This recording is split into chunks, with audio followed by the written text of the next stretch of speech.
Welcome to the BCC Knowledge Hub. Today we are going to start a physics lecture series of class 10th science.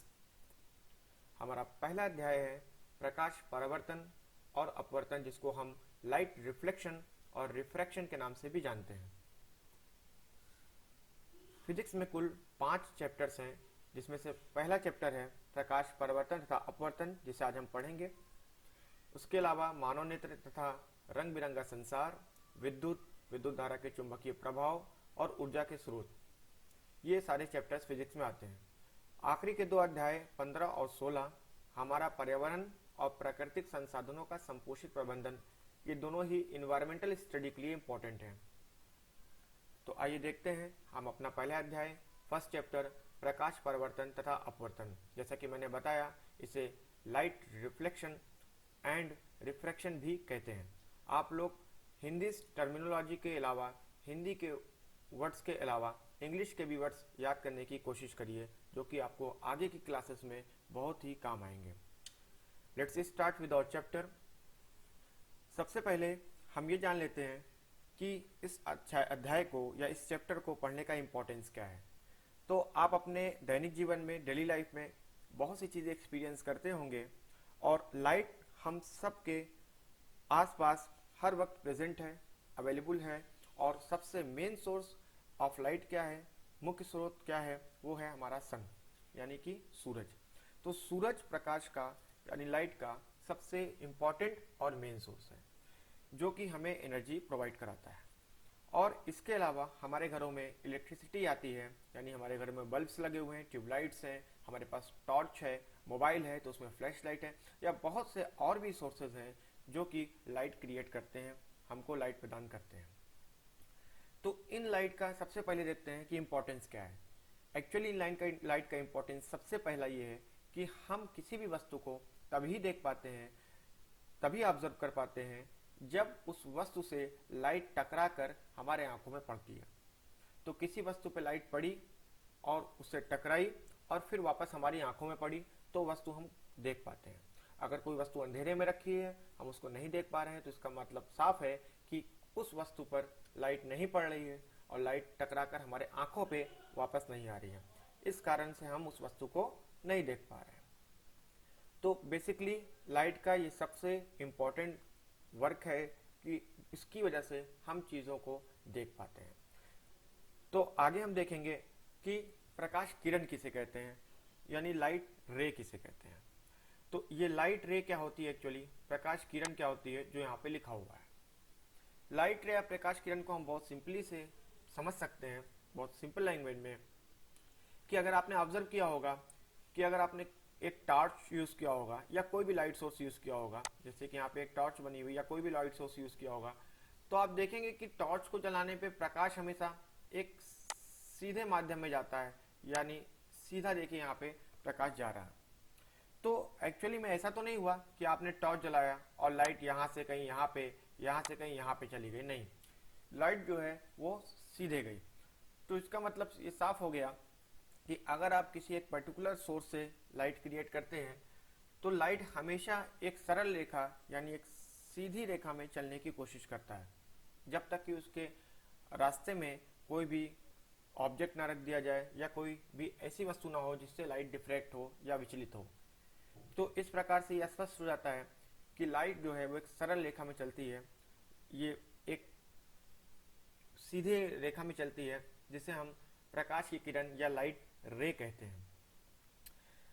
आगे चल के बहुत सारे वैज्ञानिकों ने लाइट को लेके, यानी लाइट की रे को लेके या लाइट की प्रॉपर्टीज को लेके अलग अलग तर्क दिए, और बहुत से तर्कों के बाद फाइनल ये एक थियोरी आई कि जो भी हमारी लाइट है, जो भी हमारा प्रकाश है, उसके 2 गुण होते हैं, 2 प्रॉपर्टीज होती हैं। क्या होती है वो? एक प्रॉपर्टी होती है कि लाइट जो है वो वेव फॉर्म में भी होता है, और लाइट जो है वो पार्टिकल फॉर्म में होता है। वेव मतलब हो गया तरंग, तो ये दोनों ही फॉर्म में प्रेजेंट होता है। जैसे कि नीचे आप यहाँ फिगर देख सकते हैं कि लाइट जो है, देखिए यहाँ पे एक तरंग के रूप में यहाँ पे चल रहा है इस प्रकार से। ये एक इमेजिनरी फिगर होता है। अगर तरंग को आपको समझना है तो आसपास अपने किसी पॉन्ड में, किसी तालाब में अगर आपने पत्थर मारा होगा, तो आप समझ सकते हैं कि वो पानी किस प्रकार से तरंगों के रूप में ऊपर नीचे होता हुआ किनारों की ओर बढ़ता है। तो उसी प्रकार से हम लाइट को भी यहाँ समझ लेते हैं कि ये कोई हमारा बेस है, ये कोई समझ लेते हैं कि ये पानी का आपका सरफेस है, और आपने कोई पत्थर अगर मारा तो लाइट जिस तरह पानी ऊपर नीचे होता है, लाइट भी यहाँ देखिए ऊपर नीचे होते हुए इसे चलने लगी है।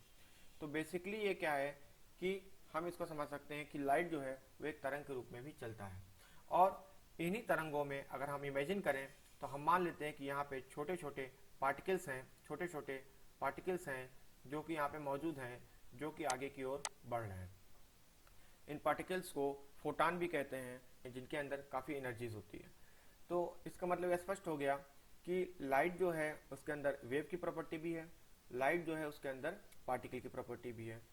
और अगर हम अपने सरलता के लिए समझें तो बस यूँ समझ लें कि लाइट जो है वो इस प्रकार से एक सीधी रेखा में चलता है, क्योंकि ये जो तरंग का फॉर्म है ये कभी भी हम अपने नेकेड आई यानी नंगी आंखों से देख नहीं सकते हैं कि ये तरंग के रूप में कैसा दिखाई देता है। आगे बढ़ते हैं हम। आगे हम देखते हैं कि प्रकाश का परावर्तन, हेडिंग नंबर 10.1। प्रकाश का परावर्तन अभी हमने इन्हीं बातों में कहीं ना कहीं पढ़ लिया। जैसे मैंने आपको एक एग्जाम्पल दिया कि जब भी लाइट किसी वस्तु से टकरा कर हमारी आंखों में पड़ती है तो वस्तु यानी ऑब्जेक्ट हमको दिखाई देता है। तो उसमें ही आपने प्रकाश का परावर्तन ही पढ़ लिया। कैसे? हमने पहले ही यूज किया कि लाइट टकरा कर वापस आती है। टकरा कर मैंने थोड़ा नॉर्मल लैंग्वेज में यूज किया, अगर आप इसको साइंटिफिक लैंग्वेज में यूज करें तो इसको कहेंगे परावर्तन। मतलब लाइट किसी वस्तु पर पड़ी और वहां से परावर्तित होकर आपके आंखों में वापस आ गई, उसको प्रकाश का परावर्तन कहेंगे। या हम कहें लाइट किसी वस्तु पर पड़ी, टकरा कर वहां से वापस आ गई, तो उसे लाइट का परावर्तन कहते हैं। तो परावर्तन एक्चुअली वही है कि लाइट किसी भी सरफेस पर पड़ती है तो वहां से रिफ्लेक्ट होकर यानी टकरा कर वापस आ जाती है, तो इसे ही प्रकाश का परावर्तन हम कह देते हैं। इसके कुछ सिद्धांत हैं, कुछ नियम हैं, यहाँ पे देखते हैं रेड बॉक्स में यहाँ पे जैसे कि लिखा हुआ है। नियम नंबर 1 है और नियम नंबर 2 है। क्या है ये नियम? नियम ये है कि जब भी ये कोई फिगर में आप देखें तो फिगर में देखेंगे जब भी कोई यहाँ पे लाइट आ रही है, ये मैंने एरो बनाया मतलब कि लाइट यहाँ पे रिफ्लेक्शन सरफेस पर आ रही है और यहाँ से लाइट जो है वो रिफ्लेक्ट होकर वापस जा रही है। तो जब भी लाइट किसी सरफेस पर पड़ती है तो वहाँ पे कोई ना कोई एंगल पे होगी, किसी ना किसी एंगल पे पड़ेगी। अगर हम यहाँ पे एक इमेजिनरी लाइन खींच दें, यानी हम कह दें कि यहाँ पे एक अभिलंब खींच दें हम, तो यहाँ पे हम देखेंगे कि यहाँ पे दो एंगल बन रहे हैं। एक को हम एंगल आई, एक को एंगल आर बोलते हैं। एंगल आई क्या है? एंगल आई का मतलब होता है इंसिडेंट एंगल, जो कि इंसिडेंट रे यानी आपतित किरण की वजह से बनती है, जो कि ये वाली है। और एंगल आर क्या है? जैसे रिफ्लेक्टेड एंगल, रिफ्लेक्शन एंगल है, और ये रिफ्लेक्टेड रे की वजह से बनती है, जो कि ये वाली है, जो कि रिफ्लेक्शन के बाद लौट गई। तो सबसे इंपॉर्टेंट प्रॉपर्टी क्या है कि अगर ये हमारा सरफेस जो है, ये हमारा सरफेस अगर एकदम चिकना है, समतल है, अच्छा है, तो जो भी लाइट किसी सरफेस पर पड़ रही है वो सेम एंगल यानी उसी एंगल पर लौट जाएगी। यानी एंगल आई क्या होगा? हमेशा एंगल आर के बराबर होगा। ये बहुत इंपॉर्टेंट है, याद रखने वाली बात है। हो सकता है आपने पिछली कक्षाओं में इसको पढ़ा भी हो, ये बहुत इंपॉर्टेंट है। तो एंगल आई हमेशा एंगल आर के बराबर होगा, मतलब इंसिडेंट एंगल हमेशा रिफ्लेक्शन एंगल के बराबर होगा। फिर क्यों ना हम मान लेते हैं, एक और सरफेस इमेजिन लेते हैं, हम लाइट को थोड़ा और बेंड करते हैं, एंगल को थोड़ा और हमने बढ़ा दिया, और फिर देखेंगे कि ये लाइट रे उस बढ़े हुए एंगल पे ही रिफ्लेक्ट हुई है। तो इसका मतलब ये साफ हो गया कि जैसे जैसे आप एंगल आई को चेंज करते जाएंगे, उसी प्रकार से उसी मैग्नीट्यूड में एंगल आर भी चेंज होता जाएगा। तो ये आपतन कोण और परावर्तन कोण आप समझ गए। आई को आपतन कोण और आर को परावर्तन कोण कहते हैं हिंदी में, या इंसिडेंट रे या रिफ्लेक्शन रे, sorry incident angle and reflection angle. अभी नेक्स्ट देखते हैं, नेक्स्ट पॉइंट ये कहाँ पे बोल रहे हैं कि आपतित किरण दर्पण के आपतन बिंदु पर अभिलंब तथा परावर्तित किरण सभी एक ही तल में होते हैं। बहुत सिंपल सी बात है, कुछ इसमें ऐसा कुछ टफ नहीं है। यहाँ पे आप देख रहे होंगे कि आपकी ये वाली जो है आपकी इंसिडेंट रे है, ये वाली आपकी रिफ्लेक्टेड रे है, ये आपका तल है, ये आपका तल है, और यहाँ पे सारे एंगल्स बने हुए हैं। तो आप देखेंगे कि ये सारी चीज एक ही प्लेन में प्रेजेंट है। मतलब अगर हम देखा जाए तो ये सारा कुछ एक ही प्लेन में प्रेजेंट है, एक ही साइड है, एक ही तल में, मतलब एक साइड है, ऐसा समझ लीजिए।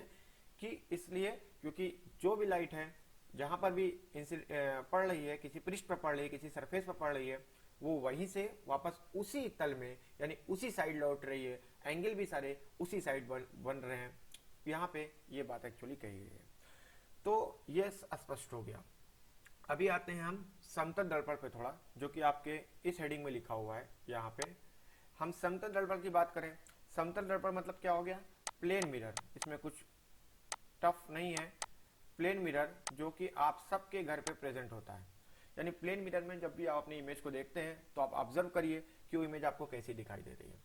ये तो स्पष्ट हो गया, पहले हमने क्लियर कर दिया कि हम किसी भी चित्र को, किसी भी इमेज को, किसी भी ऑब्जेक्ट को तभी देखते हैं जब उस पर लाइट पड़ती है और उससे रिफ्लेक्ट होती है, परावर्तित होती है।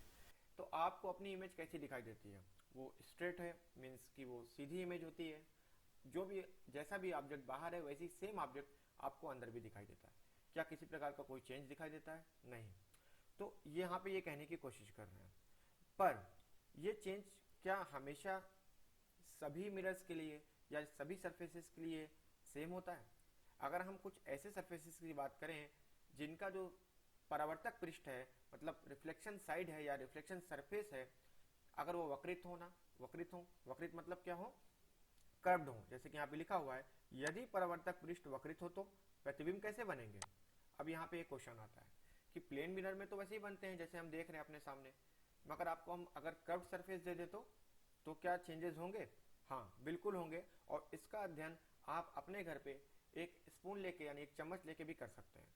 स्पून का जो हेड होता है आप उसको लीजिए और उसमें जो कर्व्ड सरफेस है यानी वक्रित पृष्ठ है, उस दोनों ही वक्रित पृष्ठ को, एक तरफ आपका उभार होगा, एक तरफ जो है आपको बहुत डेप्थ दिखेगा उसमें, तो वो दोनों ही पृष्ठों को आप लीजिए और उसका अध्ययन करिए। तो जब आप देखेंगे तो वहाँ पे आपको एक काफ़ी चेंज दिखाई देगा अपनी इमेज में, और वो बदलाव को आगे अभी हम देखेंगे कि क्यों हो रहा है और उसको समझने की कोशिश करेंगे।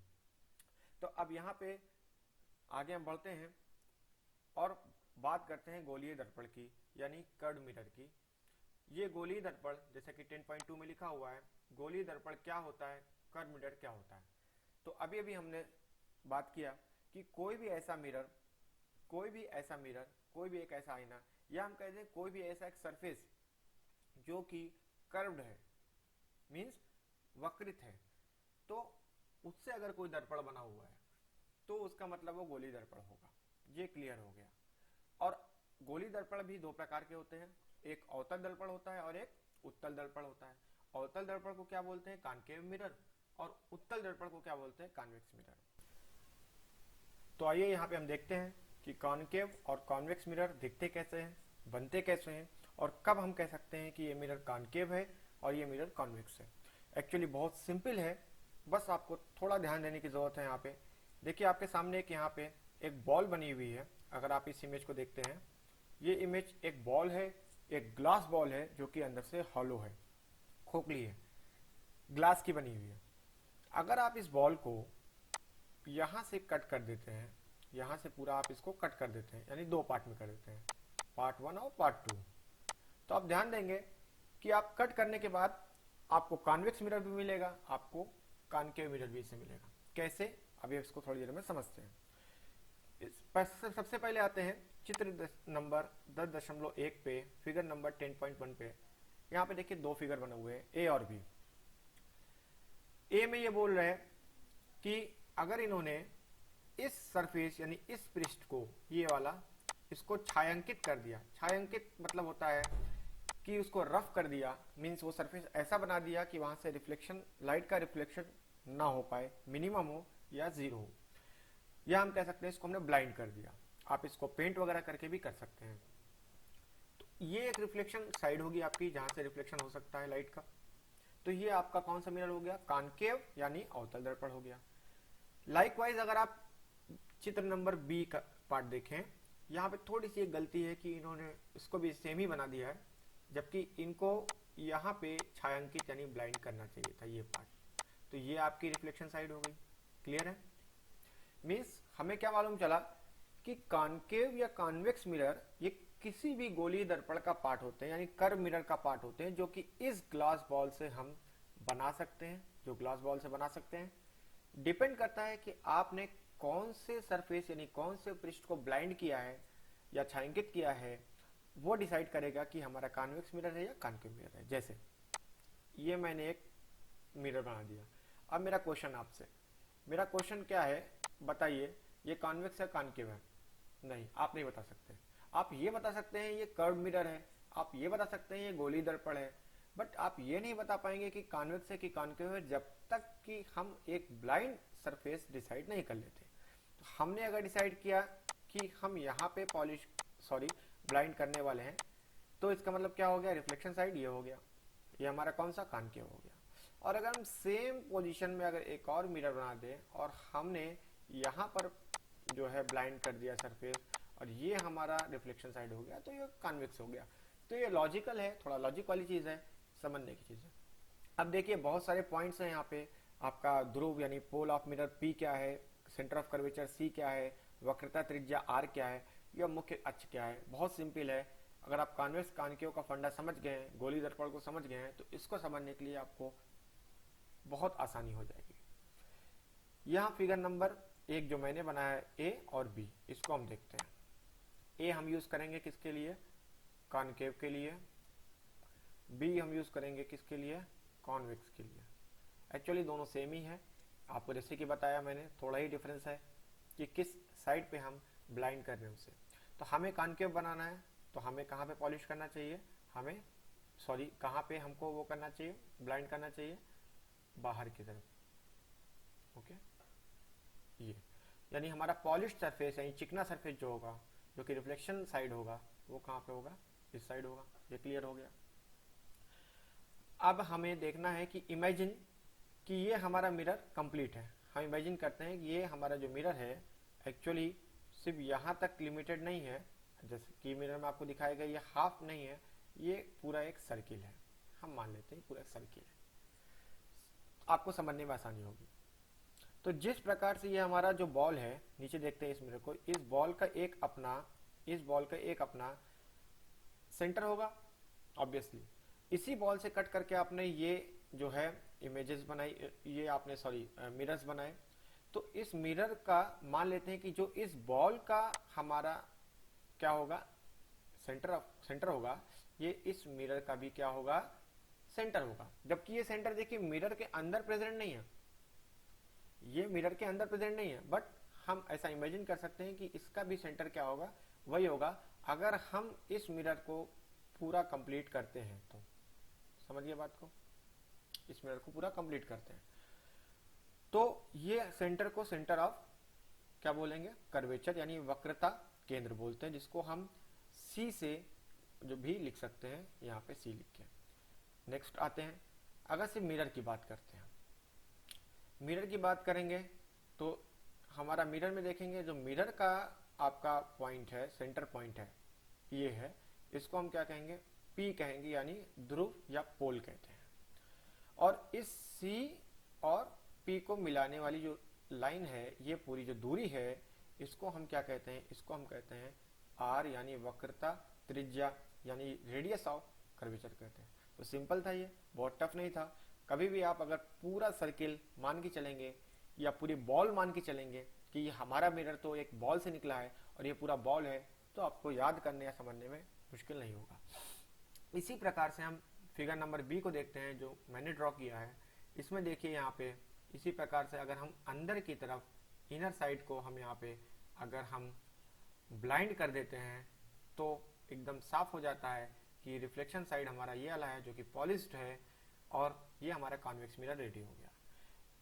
इसमें भी हमारा सेंटर ऑफ कर्वेचर C ये होगा, ध्रुव हमारा P ये होगा और इन दोनों की जो डिस्टेंस होगी वो क्या होगी, R यानी रेडियस ऑफ कर्वेचर। एक बड़ा कंफ्यूजिंग है कि कहीं कहीं लिखा होता है कि उत्तल दर्पण में सेंटर ऑफ कर्वेचर दर्पण के पीछे होता है, अवतल दर्पण में सेंटर ऑफ कर्वेचर दर्पण के आगे होता है, यानी वक्रता केंद्र आगे होता है।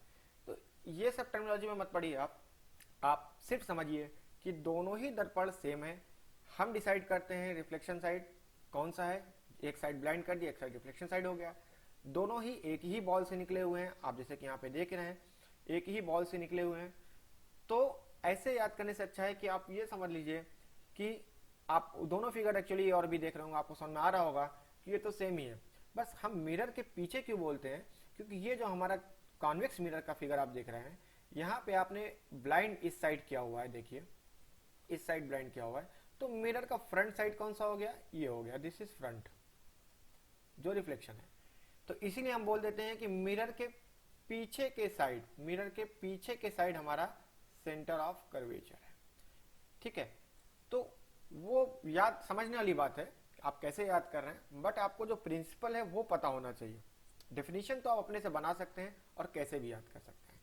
तो अभी आप ध्रुव यानी पी समझ गए, सी समझ गए, आर समझ गए, और एक और पॉइंट रह गया, देखिए मुख्य अक्ष जो कि कुछ भी नहीं है, आपके सेंटर ऑफ कर्वेचर सी को पी से मिलाने वाली जो लाइन है, इसको हम मेन एक्सिस बोलते हैं। ये बहुत ही सिंपल है, कुछ इसमें नहीं है, मेन एक्सिस बोलते हैं। ठीक है, तो ये सारी चीजें अभी आप समझ गए। इस सारे पॉइंट्स जो है आपको आगे चल के बहुत काम आएंगे, कि इनको टर्मिनोलॉजीज क्या है आपको याद रखना चाहिए, ताकि आपको हेल्प मिले। अगर आप ये समझ गए, ये बेसिक समझ गए, तो आपको आगे जो रे डायग्राम्स हैं, जो भी सरल रेखा से की मदद से या किरण आरेख की मदद से जो भी डायग्राम्स बनेंगे अवतल या उत्तल दर्पण को समझने के लिए आपको बहुत ही आसानी होगी। यहाँ पे देखिए एक आपका क्रियाकलाप दिया हुआ है 10.2, जो कि आपको सूर्य की उपस्थिति में, सूर्य के प्रकाश की उपस्थिति में करना है, और इसमें आप कॉन्केव मिरर का यूज़ कर सकते हैं। आप देखते हैं कि जब भी आप कॉन्केव मिरर का यूज़ करते हैं तो हमेशा जो रेज होती है, जो लाइट होती है, लाइट की जो किरण होती है, वो एक जगह इकट्ठी हो जाती है, यानी कन्वर्ज हो जाती है, जिसकी वजह से जो सूर्य का प्रतिबिंब है वो बहुत ही तीव्र बनता है, बहुत ही शार्प बनता है, जिसकी इमेज होती है बहुत शार्प बनती है।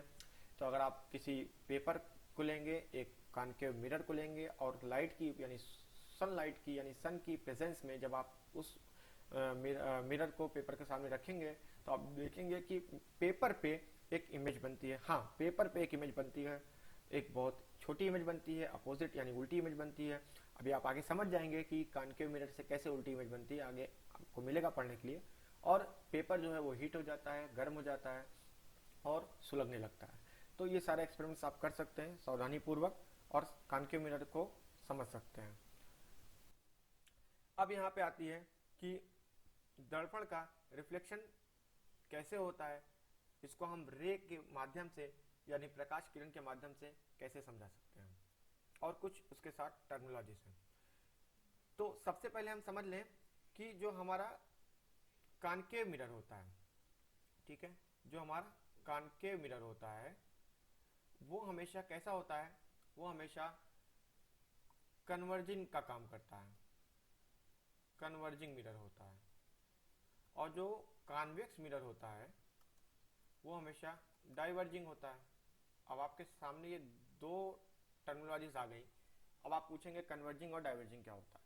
हिंदी में कहते हैं एक जगह इकट्ठा हो जाना, सपोज दैट कन्वर्ज हो जाना, और डाइवर्ज का मतलब हो गया कि बिखर जाना, दूर हो जाना।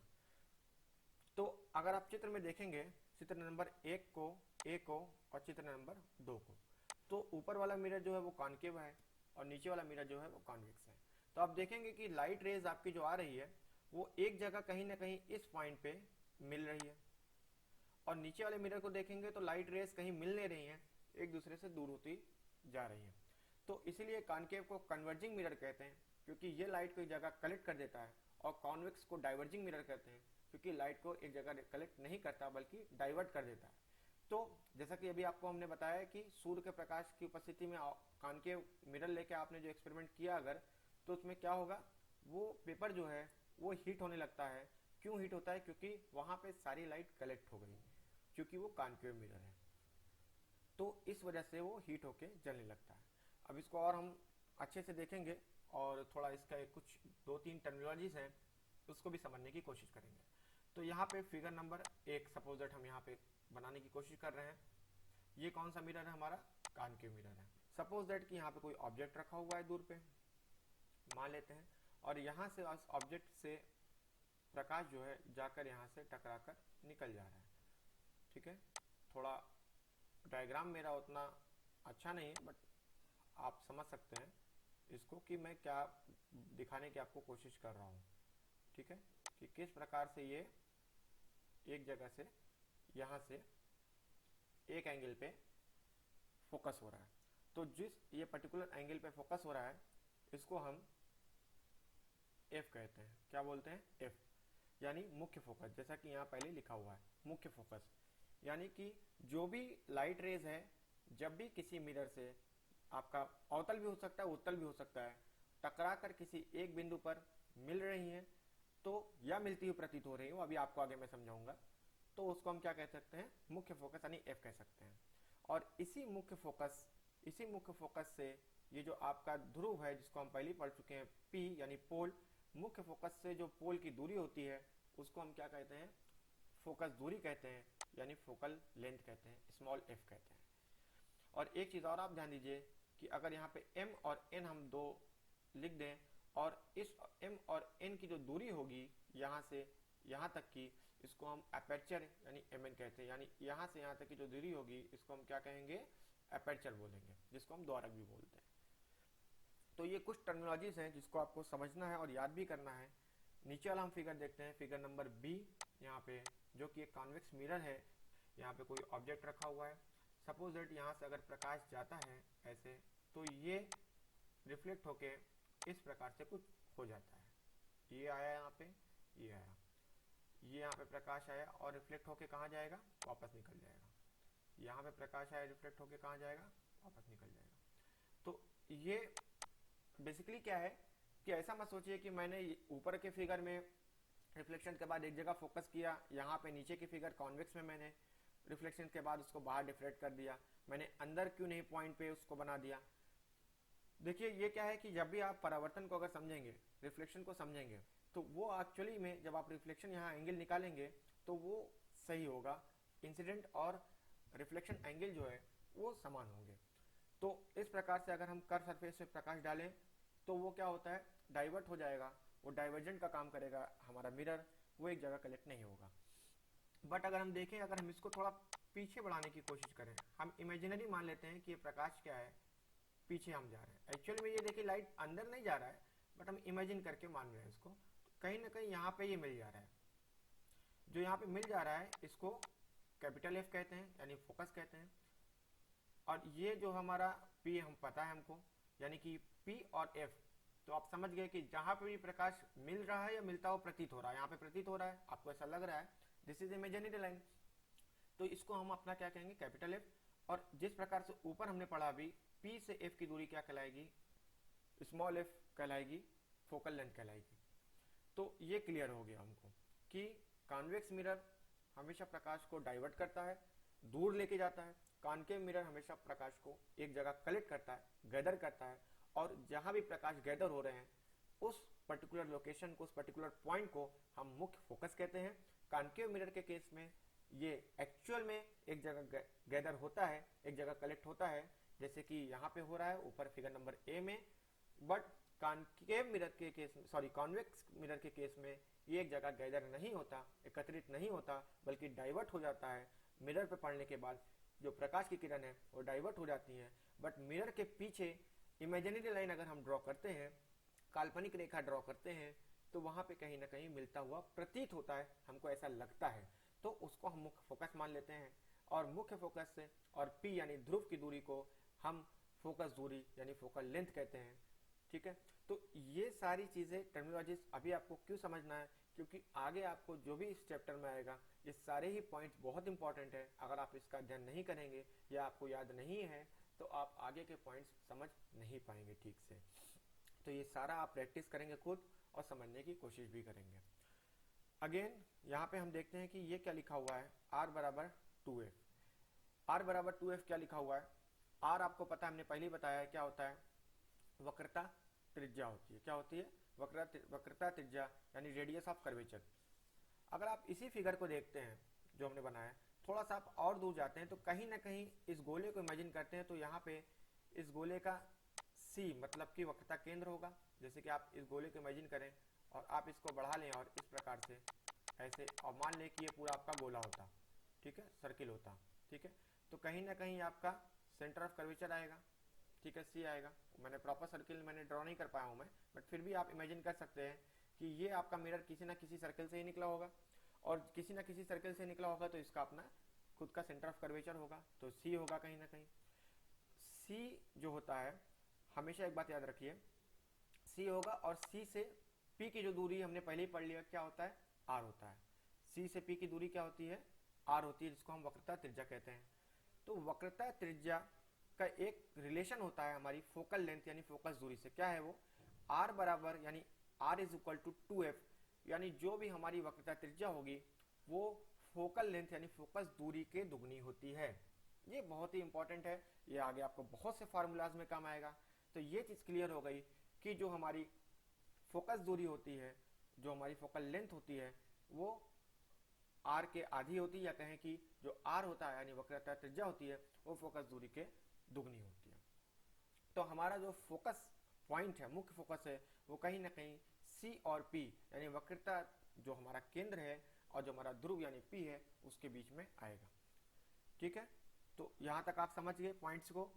तो ये सारी टर्मिनोलॉजी आप समझ गए कि एफ क्या है, कैपिटल एफ क्या है, अपर्चर क्या है, आर यानी वक्रता त्रिज्या क्या है, सी यानी सेंटर ऑफ कर्वेचर क्या है। अब आगे हम देखते हैं गोली दर्पणों द्वारा प्रतिबिंब का बनना, यानी हेडिंग नंबर 10.2.1, गोली दर्पण द्वारा प्रतिबिंब का बनना। तो कैसे कोई इमेज, प्रतिबिंब मीन्स इमेज, कैसे कोई इमेज जो है वो गोली दर्पण यानी कर्व मिरर से कैसे कोई इमेज बनती है उसको हम समझेंगे। तो आपने अगर कभी गोली दर्पण चूंकि यूज किया होगा यानी कर्व मिरर यूज किया होगा या नहीं भी किया होगा, जैसे कि स्पून से मैंने एक आपको एग्जांपल ही बताया कि आप उससे टेस्ट करके देख सकते हैं कि क्या चेंजेस हैं। तो हम आगे देखेंगे इसमें क्रियाकलाप यहाँ पे एक बताया गया। ये क्रियाकलाप क्या है, क्रियाकलाप में आप 10.3 आप देख सकते हैं कि यहाँ पे एक कैंडल रखा हुआ है, यहाँ पे एक कैंडल रखी हुई है, ये एक इमेज है, मीन्स सॉरी ये एक पर्दा कह सकते हैं या स्क्रीन कह सकते हैं जहाँ पे इमेज फॉर्म होगी। और ये आपका जो है वो कॉनकेव मिरर है। ये एक्सपेरिमेंट आप कॉन्वेक्स मिरर से भी कर सकते हैं, बट कॉनकेव मिरर से ही ज़्यादा अच्छे से कर सकते हैं और समझ सकते हैं। एक्चुअली ये क्रियाकलाप जो आपको दिया गया है ये आपको सी और mean centre of curvature, P यानी कि पोल, साथ साथ आपको मुख्य फोकस जो आपका एफ है, इस सारी टर्मिनोलॉजी को समझने के लिए दिया गया है। तो जब भी एक्चुअली क्या होता है कि आप कोई कैंडल यहाँ पे रखते हैं, जैसे यहाँ पे रखी हुई है, और सामने एक कोई मिरर रखा होता है, जैसे कि यहाँ पे कॉनकेव मिरर है, तो ये कैंडल से जो है प्रकाश की किरण देखिए सीधी रेखा में चल रहे हैं और जाके सीधा मिरर पे टकराएंगे। और अगर आप कोई सामने पर्दा यानी स्क्रीन रख रहे हैं यहाँ पे, जैसे कि यहाँ पे रखा गया है, एक्चुअली ये आप कोई पेपर यानी ब्लैंक पेपर, व्हाइट पेपर भी ले सकते हैं यहाँ पे, तो देखेंगे आपकी यहाँ पे एक इमेज फॉर्म हो रही है कैंडल की। अब आपके मन में एक क्वेश्चन आएगा कि ये तो अपोजिट है, ये इमेज तो उल्टी है। तो ये सही बात है। तो एक्चुअल में क्या होता है कि कॉनकेव मिरर से जो भी इमेजेस बनती हैं वो छोटी होती हैं और अपोजिट होती हैं यानी उल्टी होती हैं, बट ये इमेज जो होती है वो रियल होती है। रियल मैं क्यों बोल रहा हूँ समझिएगा। जो आपके घर में समतल दर्पण है, जो आपके घर में प्लेन मिरर है, क्या उसमें इमेज रियल बनती है? नहीं। उसमें इमेज कैसे बनती है? आभासी बनती है, मतलब वो मिरर के अंदर होती है वो। बट कॉनकेव मिरर के केस में जो इमेज बनती है वो मिरर के बाहर बनती है। मतलब इस मिरर को आप किसी स्क्रीन पे कैप्चर कर सकते हैं, आप किसी स्क्रीन पे इसको रीड कर सकते हैं। ये सिर्फ कॉनकेव मिरर में होता है। कॉन्वेक्स मिरर में जो होता है, जो भी इमेज बनती है वो रियल नहीं बनती है, वो मिरर के अंदर बनती है, यानी वो दर्पण के अंदर होती है। जैसे कि आपके समतल दर्पण में होता है, जैसे कि आपके प्लेन मिरर में होता है, जो आपके घरों में है। आईना आप देखते हैं, मिरर में इमेज कहाँ होती है? अंदर होती है। इसी प्रकार से उत्तल दर्पण यानी कॉन्वेक्स में इमेज कहाँ होती है? अंदर होती है, आभासी होती है, बट स्ट्रेट होती है, सीधी होती है। मगर हम कॉनकेव की बात करें तो ये इमेज कैसी है? अपोजिट है, उल्टी है, और कैसी है? रियल है। ये सारी टर्मिनोलॉजीज आप आगे फिर से देखेंगे, मैं फिर से बताऊंगा कि कैसे रियल है, कैसे आभासी है यानी वर्चुअल है, और छोटी है या बड़ी है, सारी चीजें आप आगे समझ जाएंगे। तो क्रियाकलाप 10.3 को आप हो सके तो अपने घर में ट्राई करिए करने के लिए। ये सारे जो पॉइंट्स है इसमें अच्छे से लिखे हुए हैं स्टेप वाइज, आप इसको पढ़िए। मैंने यहाँ पे एक डायग्राम भी आपके हेल्प के लिए दे दिया है, और चाहे तो आप इंटरनेट के माध्यम से भी सहायता ले सकते हैं कि कैसे भी एक्सपेरिमेंट को आप कर सकते हैं। तो यहाँ पे आप कैंडल या कोई और लाइट सोर्स भी ले सकते हैं। आपको बीच में एक जो है वो पर्दा रखना है यानी स्क्रीन रखना है, उसमें आप कागज पेपर वगैरह यूज कर सकते हैं। सामने आपको इसको कॉनकेव मिरर लेना है। तो आप एक्चुअल एक्सपेरिमेंट देखेंगे, जब भी आप कैंडल को आगे पीछे करेंगे तो कैंडल को आगे पीछे करने से देखेंगे कि जो इमेज है वो छोटी या बड़ी हो रही है, या वर्चुअल है, या रियल हो रही है, ये सारी चीज़ें आप ऑब्जर्व करेंगे। तो नेक्स्ट पेज पे हम चलते हैं और यहाँ पे हम देखेंगे कि यहाँ पे एक टेबल दी हुई है, इस टेबल में क्या अंतर आते हैं, इस टेबल से आप मैच भी कर सकते हैं। तो देखिए जब भी क्या है कि इस टेबल में एक्चुअल में मैं आपको जिस्ट बता देता हूँ सिर्फ टेबल में क्या क्या हो रहा है कि जब भी आप कोई भी ऑब्जेक्ट कॉन्केव मिरर से जितना दूर लेकर जाएंगे, ध्यान से समझिएगा, जब भी कोई ऑब्जेक्ट कॉन्केव मिरर से आप जितना दूर लेके जाएंगे वो उतना ही जो है वो छोटा होगा, साइज में छोटा होता जाएगा। बट क्या होगा, ये रियल इमेज होगी और अपोजिट होगी, यानी उल्टी होगी, जस्ट अपोजिट इमेज के उल्टा होगा। जैसे ही आप कोई भी ऑब्जेक्ट मिरर के पास लाने की कोशिश करेंगे, जैसे जैसे जैसे जैसे पास लाएंगे, इमेज का साइज थोड़ा थोड़ा थोड़ा थोड़ा बढ़ता जाता है और अंत में आके और बड़ा होके, अभी भी वास्तविक उल्टा है, मगर जैसे ही आप सी पर लाएंगे, सी और एफ के बीच में लाएंगे या फोकस पे रखेंगे उस इमेज को, सॉरी उस ऑब्जेक्ट को आप फोकस पे रखेंगे, तो वैसे ही वैसे वो और बड़ा होता जाएगा। फिर अब भी ये इमेज क्या है, ये वास्तविक होगी और उल्टी होगी। जैसे कि यहाँ पे देखिए, पहले सी पर रखा था, सी से परे रखा था, फिर सी के ऊपर यानी सेंटर ऑफ कर्वेचर के ऊपर रख दिया, अभी भी इमेज क्या है कि वर्चुअल है, सॉरी रियल है और अपोजिट है। फिर सी और एफ के बीच में यानी मुख्य फोकस के बीच में रखा, अभी भी इमेज क्या है, ये रियल है और अपोजिट है। बट जैसे ही आप एफ पर रखेंगे इमेज बहुत ही बड़ी हो जाती है, बट फिर भी आप इमेज को देखेंगे तो वास्तविक तथा उल्टा है। मगर जैसे ही आप एफ से आगे ऑब्जेक्ट को लाते हैं, यानी पी और एफ यानी पोल और एफ के बीच में रखते हैं, मुख्य फोकस में रखते हैं, तो इमेज जो है वो दर्पण के पीछे बनती है। अभी ध्यान दीजिएगा, बहुत से बच्चे कंफ्यूज हो जाते हैं, दर्पण के पीछे मतलब दर्पण के पीछे मतलब आपको मिरर के पीछे जाके नहीं देखना है, दर्पण के पीछे मतलब समझिए दर्पण के अंदर यानी मिरर के अंदर, यानी वो कैसी हो गई, आभासी हो गई। जैसे कि आपके घर पे प्लेन मिरर है, आप सामने खड़े हो जाइए, वो आभासी इमेज है, वर्चुअल इमेज है। तो दर्पण के पीछे इसका मतलब नहीं कि आप दर्पण के पीछे जाके देखेंगे घर में कि उसके पीछे इमेज बन रही क्या। ये कुछ फैक्टर्स हैं, एक्चुअली बहुत कंफ्यूजिंग है ये वर्ड्स। तो दर्पण के पीछे मतलब दर्पण के अंदर मीन्स इनसाइड द मिरर, और उसके बाद ये बहुत ही बड़ी होती है और ये आभासी तथा सीधा होती है। मतलब अब इमेज जो है वो सीधी हो गई, अपराइट हो गई। तो एक चीज आपने नोटिस किया क्या कि कॉन्केव मिरर के केस में हमेशा अपराइट इमेज तभी बनती है जब भी ऑब्जेक्ट पी तथा एफ के बीच में रखा होता है, और किसी भी सिचुएशन में अपराइट इमेज नहीं बनेगी, हमेशा उल्टी बनेगी, डाउनसाइड बनेगी और हमेशा रियल होगी। बट जब भी इमेज अपराइट बन जाती है यानी पी तथा एफ के बीच में जैसे ही ऑब्जेक्ट आता है, ये आभासी भी हो जाती है, मतलब कि वर्चुअल भी हो जाती है। तो ये सारे पॉइंट्स आपको समझने की जरूरत है। आगे धीरे धीरे और भी चीजें क्लियर हो जाएंगी और ये पॉइंट्स क्लियर आपको हो जाएंगे जैसे से आप आगे बढ़ेंगे। तो आप ये एक्सपेरिमेंट जो है कैंडल का, आप कैंडल का और जो मैंने एक्सपेरिमेंट कॉन्केव मिरर के साथ बताया उसको करने की कोशिश कीजिएगा। कैंडल की जगह आप लाइट बल्ब है या कोई भी ऑब्जेक्ट ले सकते हैं, या बल्ब के सामने आप एक छिद्रित वस्तु रख सकते हैं, मीन्स एक ऑब्जेक्ट रख सकते हैं जो कि रिफ्लेक्ट हो सकता है, या अपने हिसाब से आप अलग अलग एक्सपेरिमेंट भी कर सकते हैं उससे रिलेटेड, ऑब्जेक्ट्स को चेंज करके, लाइट सोर्स चेंज करके या अलग तरीके से सेटअप करके। तो एक बार आप कोशिश करिएगा तो आपको फोकस दूरी या आपको फोकस पॉइंट क्या है या सेंटर ऑफ कर्वेचर क्या है, ये सब चीज़ें बहुत अच्छे से क्लियर हो जाएंगी। अभी नेक्स्ट क्या है कि बेसिकली कॉनकेव या कॉन्वेक्स मिरर का यूज क्या है। क्या आपने अपने नॉर्मल लाइफ में उसका यूज देखा है? यस, आपने देखा भी है, हो सकता है आपने ध्यान ना दिया हो। जैसे कि आपके, अगर मैं बात करूं कॉनकेव मिरर की, जो शेविंग वगैरह के लिए या बहुत क्लोजअप मिरर होते हैं जिसमें आपको बड़ी इमेज देखना है, तो उसके लिए क्या यूज होता है, कॉनकेव मिरर यूज होता है। शेविंग वगैरह में भी यूज होता है। जैसे कि यहाँ पे पहले ही लिखा गया है, मैंने आपको लास्ट पॉइंट बताया कि इमेज आभासी तथा सीधी और विवर्धित मतलब बहुत बड़ी बनती है। तो शेविंग मिरर्स वगैरह बहुत से ऐसे बनते हैं जिसमें कि कॉनकेव मिरर का यूज होता है। कॉन्वेक्स मिरर का मैं आपको बता दूं सबसे ज्यादा यूज कहाँ पे होता है, गाड़ियों में होता है। जैसे कि 4 व्हीलर है उसके शीशे में होता है। तो 4 व्हीलर का जो साइड व्यू मिरर होता है, वो रियर व्यू जिसको बोलते हैं, जिसमें कि पीछे की गाड़ियां दिखती हैं, तो उस मिरर में कॉन्वेक्स मिरर यूज होता है। क्योंकि कॉन्वेक्स मिरर की प्रॉपर्टीज क्या है कि कॉन्वेक्स मिरर में जो भी इमेजेस बनती हैं, अगर हम कॉन्वेक्स मिरर की बात करें तो जो भी इमेज बनती है वो कैसी होती है, वर्चुअल होती है। वर्चुअल मीन्स क्या होती है, आभासी होती है। यानी कॉन्वेक्स मिरर में जो भी इमेज बनती है वो कैसी होगी, आभासी होगी।